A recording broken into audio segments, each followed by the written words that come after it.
अभी ये जो चैप्टर पढ़ाया गया था क्लास में, कड़बक कविता।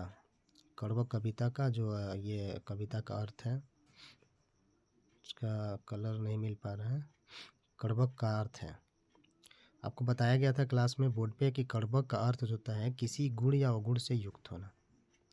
कोई भी यदि व्यक्ति किसी के एक अंग बेकार बताया जाए या फिर उसमें कोई कलंक हो, दाग हो, तो वैसे व्यक्ति को हम कड़बक कह सकते हैं।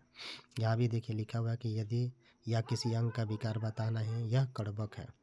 इसके कवि जो है मलिक मोहम्मद जैसी, जो एक प्रेम के पीर कवि भी कहे जाते हैं। अभी हम लोग पढ़ेंगे ये कवि परिचय पढ़ेंगे। जैसी जो थे, आपको यहाँ ऑब्जेक्टिव बहुत काम की चीज़ है, आप लोग देख लीजिएगा इसका। जितने भी बुलेट पॉइंट में दिए गए हैं सब सारे ऑब्जेक्टिव, यहाँ से कुछ छूटेगा नहीं। बाकी के कुछ ऑब्जेक्टिव जो होंगे इस चैप्टर के बाद हम करवा देंगे, देख लीजिएगा। जैसी मलिक मोहम्मद जैसी हैं, कवि परिचय देख लीजिए। जैसी निर्गुण भक्ति धारा के कवि थे और प्रेम मार्गी शाखा के प्रमुख कवि थे। जैसी का जो जन्म था 1492 ईस्वी के आसपास माना जाता है। ये कोई कंफर्म डेट नहीं होता है कि 1492 ही इसका जन्म हुआ था, ये आसपास माना जाता है और अनुमानित तरीके से हम समझ सकते हैं। वे उत्तर प्रदेश के जायस नामक स्थान के रहने वाले थे, उत्तर प्रदेश के जायस नामक स्थान पर। और इनके पिता का नाम मलिक शेख ममरेज, कहीं कहीं ममरेज मिलेगा, कहीं कहीं यमरेज मिलेगा, उर्फ कह सकते हैं कि मल्लिज राजे अशरफ, मलिक राजे अशरफ था। जैसी क्रूप व काने थे। यहाँ मस्ट इम्पोर्टेंट है, क्या कि इनका जो ऐसा रूपहीन होने का कारण क्या था, तो देखिए कि चेचक के कारण उनका चेहरा रूपहीन हो गया था तथा बाईं आँख से और कान से वंचित थे, बाईं आँख और कान से वंचित थे। उनकी 21 रचनाओं का उल्लेख मिलते हैं, जिसमें ये जो रचनाएं हैं महत्वपूर्ण रचनाएं हैं पद्मावत, अखरावत, आखिरी कलाम, कहरनामा, चित्ररेखा, कन्हावत आदि सब प्रमुख हैं। जैसी की जो मृत्यु था 1548 ईस्वी के करीब माना जाता है। मलिक मोहम्मद जैसी प्रेम के पीर के कवि हैं। एक और इसमें इम्पोर्टेंट जुड़ता है, जो कि प्रेम के पीर कवि, और इनका जो भाषा था, ये भी भाषा आप लोग लिख लीजिएगा, इसमें लिखा हुआ नहीं है, इसमें लिख लीजिएगा कि इनकी जो भाषा जो लिखा गया है ये पद में छंदों से लिया गया है। इनका भाषा अवधी भाषा था। इस पाठ में 2 कड़बक प्रस्तुत किया गया है।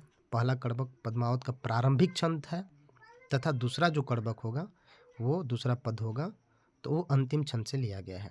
प्रथम कड़बक में कवि अपने रूपहीनता और एक आंख से अंधेपन के बारे में कहते हैं। वह रूप से अधिक अपने गुणों की ओर अपना ध्यान खींचते हैं, क्योंकि कवि का ऐसा रूप था कि लोग उनको देखने में उनको सभी को घिन आती थी, लेकिन उनके अंदर ऐसा गुण थी कि लोग उनके तरफ आकर्षित होते थे, मोहित हो जाते थे, खींचते हुए चले जाते थे। यहाँ तक उनके चरणों को पकड़ा करते थे सब बड़े बड़े विद्वान भी, ताकि कुछ भी एक शब्द उनके मुंह से निकल जाए जो मेरा हो जाएगा, वो शब्द कुछ सीख कर ही जाते थे। द्वितीय कड़बक में कवि अपने काव्य और उसकी कथा सृष्टि के बारे में हमें बताते हैं। वो कहते हैं कि मनुष्य मर तो जाता है, लेकिन उसका जो किया गया जो कीर्ति है, यश है, पूरे संसार में सुगंध की तरह पीछे रह जाती है, फैलते रहता है। अब यहाँ से स्टार्ट होता है आपका कड़बक पद का वन। एक नैन कवि मोहम्मद गुनी, सोई बिमोहा जय कवि सुनी। इसका भावार्थ देख लीजिए और अर्थ भी देख लीजिए, भाव भी समझिएगा। अस्तुत जो ये प्रस्तुत यहाँ लिखा हुआ है, थोड़ा सा मिस्टेक है। प्रस्तुत जो प्रस्तुत पंक्तियाँ हैं, ये मलिक मोहम्मद जैसी द्वारा रचित महाकाव्य एक पद्मावत का अंश है, जिसमें कवि कहते हैं कि एक नैन के होते हुए भी जैसी गुणी और गुणवान है, जो भी उनकी काव्यों को सुनता है वो मोहित हो जाता है। एक नैन कवि, यहाँ पर देख लीजिए, एक नैन कवि, एक नैन के होते हुए मोहम्मद गुनी, जो मलिक मोहम्मद जैसे थे वो गुणवान थे, गुनी मतलब गुणवान थे। सोई भी मोहा, जो भी उनके बातों को सुनता था, काव्यों को सुनता था, कवि की बातों को सुनता था, वो सब विमोहा हो जाते थे, मोहित हो जाते थे। यहाँ देखिए, चांद जई से जग विधि अवतारा, दिन कलम किन्हें उजियारा, जग सुझा एक ही नैनवा, हुआ सुख अस नखतन मनहा। देखिए यहाँ पर कवि के बारे में बताया जा रहा है कि भावार्थ में देख लीजिए कि प्रस्तुत पंक्तियां मलिक मोहम्मद जैसी द्वारा रचित महाकाव्य पद्मावत का अंश है, जिसमें कवि कहते हैं कि ईश्वर ने उन्हें चंद्रमा की तरह इस धरती पर उतारा, लेकिन जिस तरीके से चंद्रमा में कमी है, दाग है, कलंक है, उसी प्रकार कवि में भी चंद्रमा की तरह अपने दाग है। लेकिन फिर भी काव्य जिस तरह का चंद्रमा अपने संसार में पूरा का कलंक होते हुए भी पूरे संसार में प्रकाशों को प्रकाशित करता है, उसी प्रकार कवि के अंदर भी दाग होते हुए भी, यानी एक नैन के होते हुए भी कुरूप होते हुए भी पूरे संसार में अपने काव्यों को फैलाते हैं। जिस प्रकार अकेला शुक्र तो तारा जो होता है जिसको भोर का तारा, सांझ का तारा कहते हैं, तो ये शुक्र अकेला नक्षत्रों के बीच में यानी तारों के बीच में उदित है। उसी प्रकार कवि ने भी अपनी एक आँख से इन दुनिया को भली भांति से क्या कर लिया है, समझ लिया है। जो लंबी अम्बी डाब न होई, जो लही अम्बही डाब न होई, तो लही सुगंध बसाई न सोई। भावार्थ में देखिएगा, कहता है कि प्रस्तुत पंक्ति मलिक मोहम्मद जैसी द्वारा रचित महाकाव्य पद्मावत का अंश है। ये बार बार इसलिए किया जा रहा है ताकि आपको याद हो जाए। जिसमें कवि कहते हैं कि जब तक आम के नुकीली डाब यानी जो आम में जो पेड़ में जो मंजर होता है, वो मंजर जब तक नहीं होता है तब तक उस पेड़ का कोई वैल्यू भी नहीं होगा, उस पेड़ में सुगंध भी नहीं आएगी। जैसे ही मंजर आता है तो उसमें सुगंध आने लगती है। किन्न समुद्र पानी जो खारा, जो अति भऊ असुज अपारा। बड़े बड़े कहा जाता है ना कि प्यासे हुए आदमी समुद्र के पास जाकर के भी वापस लौट आता है। क्यों? क्योंकि पीने लायक नहीं होता, वो खारा पानी होता है। तो वही चीज़ इसमें बता रहा है कि भावार्थ प्रस्तुत पंक्तियां मलिक मोहम्मद जैसी द्वारा महाकाव्य पद्मावत का अंश। इसमें कवि कहते हैं कि समुद्र का पानी जो है क्या है, खारा है। यह पानी थोड़ा सा देख लीजिएगा, पानी गलत लिखा गया है, मिल जाए तो ठीक है। पानी, समुद्र का पानी जो है खारा है, इसलिए वह असूझ और अपार है। और खारा होने के कारण असूझ और अपार का मतलब होता है, अपार का मतलब विशाल, असूझ का मतलब जो दूर दूर तक सूझे नहीं, असूझ ना देख पाए। जौ सुमेरु, ये देखिए लाइन है यहाँ पे, इसमें देखिए कहता है कि जौ सुमेरु त्रिशूल विनाशा, भा कंचन गिरी आग आकाशा। भावार्थ में देख लीजिए, कहता है कि सब पढ़ लीजिएगा, अंश है। कवि क्या कहते हैं कि जब तक सुमेरु पर्वत को त्रिशूल से नष्ट नहीं किया गया तब तक वह सोने का नहीं हुआ। देखिए ये जो सुमेरु पर्वत है इसको नष्ट नहीं किया गया था, इसको उद्धार किया गया था भगवान शंकर जी के द्वारा। त्रिशूल में कहीं कहीं ग्रंथों में पढ़ने के लिए मिलता है कि ये सुमेरु जो पर्वत था भगवान ब्रह्मा विष्णु महेश तीनों का वो केंद्र था, वहाँ पर बैठते थे, बातें होती थी। अब कहा ऐसे भी कहा जाता है कि ब्रह्मांड का, पूरे ब्रह्मांड का केंद्र सुमेरु पर्वत को माना जाता है। तो उसको उद्धार करने के लिए भगवान ये शिव ने वो त्रिशूल से उसका उद्धार किया था। जैसे ही त्रिशूल से उद्धार किया तो वो सोने का हो गया। जो लही घड़ी कलंक न परा, कांच कोई कंचन करा। जो लही घड़ी कलंक न परा, कांच हुई नहीं कंचन करा। प्रस्तुत पंक्तियाँ तो देख लीजिए। कभी कहते हैं कि जब तक घेरिया मतलब सोना गलाने वाला जो एक पात्र होता है, सोने का गलाया नहीं जाता तब तक वो कच्ची धातु सोना नहीं होता। कहने का तात्पर्य है कि आपको बाहर मार्केट में ये जो सोना देखने को मिलता है वो सोना को जैसे जिस प्रकार से लोहे को पिघलाया जाता है, बनाया जाता है, उसको वाते भट्टी में गर्म किया जाता है, तब उसके बाद जो है एक वास्तविक लोहा प्राप्त करते हैं। वैसे ही ये भी है, अगर खान में से निकाला जाए तो डायरेक्ट खान में अगर है तो आप ये नहीं कह सकते कि ये सोना है। वहाँ से उसको गर्म किया जाता है, उसको लाया जाता है, सोना गलाने वाला पात्र में रखा जाता है, उसको गला करके चमकदार सोने पर एक सुहागा लगाया जाएगा, तब वो चमकदार धातु बनता है। एक नैन जस दर्पण होते ही निर्मल भाव, सब रूपवंत गही मुख जेही कई चाव। एक नैन जस दर्पण, देखिए यहाँ पर कवि जो है अपने एक आँखों का, एक नैन का जो तुलना किए हैं वो दर्पण से किए हैं, क्योंकि दर्पण जो होता है हमें वही वास्तविक और निर्मल और पवित्र छवि को दिखाता है।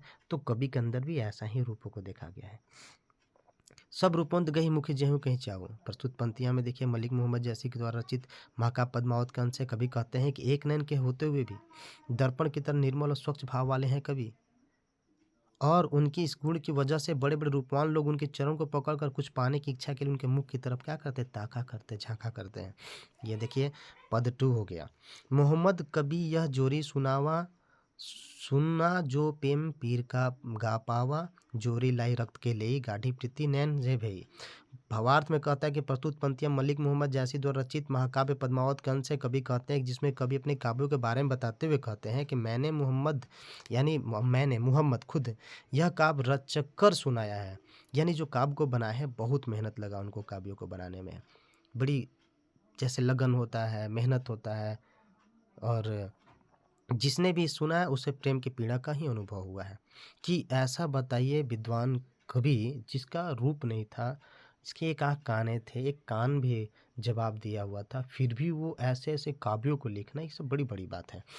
फिर भी वो इसीलिए कहते हैं कि प्रेम के पीड़ा का अनुभव हुआ है। मैंने इस काव्य को रक्त के लेई लगाकर जोड़ा है तथा गाढ़ी प्रीति यानी प्रेम को आंसुओं से जल में भिगोया है। कवि का ये भाव काफ़ी जो है गाढ़ी है। और आगे ये लाइन को ध्यान में रखिएगा क्योंकि ये सब प्रश्न व्याख्या में भी आ सकता है।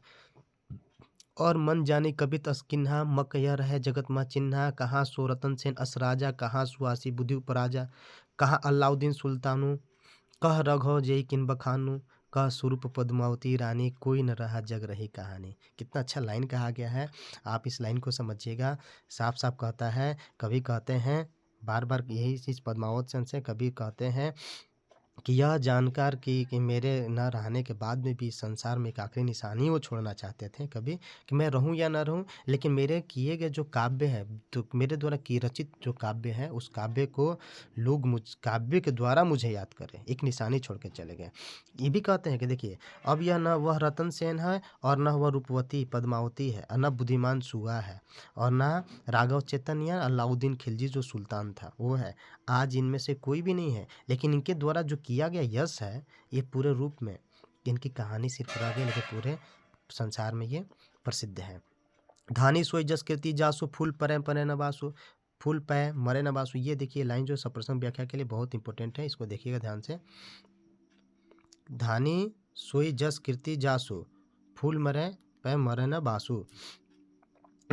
इनकी कहानी रह गई है। देखिए, भावार्थ में प्रस्तुत पंक्तियां मलिक मोहम्मद जासी द्वारा रचित महाकाव्य पद्मावत ग्रंथ से, जिसमें कवि कहते हैं कि वह पुरुष धन्य है। धानी, देखिए, धानी सोई जस कीर्ति जासु, ये पुरुष धन्य है जिसकी कृति और प्रतिष्ठा इस संसार में है उसी तरह रह जाती है जिस प्रकार पुष्प के मुरझा जाने पे, सुगंधित जो पुष्प होते हैं ना, मुरझा जाने पर भी उसका सुगंध रह जाता है, ठीक उसी प्रकार से फूल के भांति इंसान, एक अच्छे इंसान जो होते हैं, जो कर्म करके चले जाते हैं, तो कर्म उनके पूरे संसार में जाने के बाद में पूरे संसार में उनके कर्मों को लोग याद करता है। कई न जगत सा बेचा, कई न लिहे जिस मोल, जो ये पढ़े कहानी हम सबे दुई बोल। कभी कहते हैं, कभी बार बार कहते हैं कि ये संसार में यश को ना तो कोई बेच सकता है, ना कोई खरीद सकता है, और ना कोई इसे खरीदा है। कभी कहते हैं कि जो मेरे कलेजे के खून से रचित कहानी को पढ़ेगा, वो हमें 2 शब्दों में ज़रूर याद रखेगा। ये बेस्ट ऑफ लक, आप लोग देख लीजिए। इसका ऑब्जेक्टिव जो है हम करवा देंगे, ऑब्जेक्टिव प्रैक्टिस भी करवा देंगे, आप लोग देख लीजिएगा।